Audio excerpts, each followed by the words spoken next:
Bir gün tanınmış alim Kudu Məmmədov, Profesör Nurəddin Rızayev və xalq şairi Bəxtiyar Vahabzadə bu üç dost İlsuya istirahətə gedirlər. Orada onlara yetim, kimsəsiz bir körpə qulluq edir. Bu uşağın heç kəsi yox idi. Nə ata-anası, nə bacı qardaşı, nə də bir qohum əqrəbası var idi. O burada tək-tənha yaşayar, istirahətə gələnlərin qulluğunda durar, kiminə siqaret, kiminə çörək, kiminə qəzet alardı. Əvəzində isə kim ona öz insafına nə qəpik quruş verərdisə, onunla bir təhər olunur. Bu zavallı körpənin gecələməyə, qalmağa belə bir yeri yox idi. Gündüzlər işləməkdən yorğun düşən bu körpə, gecəni elə harda gəldi, oradaca yuxu tutar, yatıb qalardı. Yenə də sübh tezdən hamıdan əvvəl durub buyruğa baxardı. Öz xırda qazancı ilə bir qarın aç, bir qarın tox yaşayardı.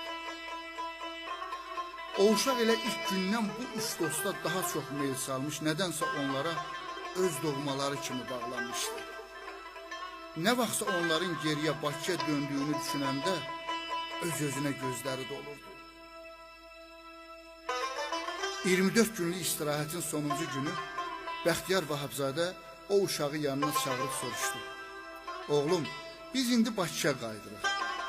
Könlün nə istəyir, oradan sənə nə alıb göndərək? Bu ayrılıqdan köyrələn körpə kök sötürüb,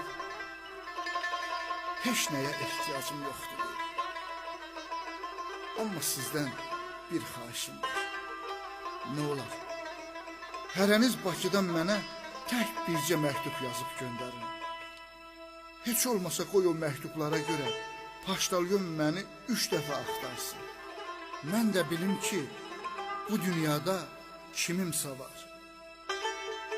Göz yaşlarını görən olmasın deyə o üzünü xırdaca parmaqları ilə örtüb için ağladı.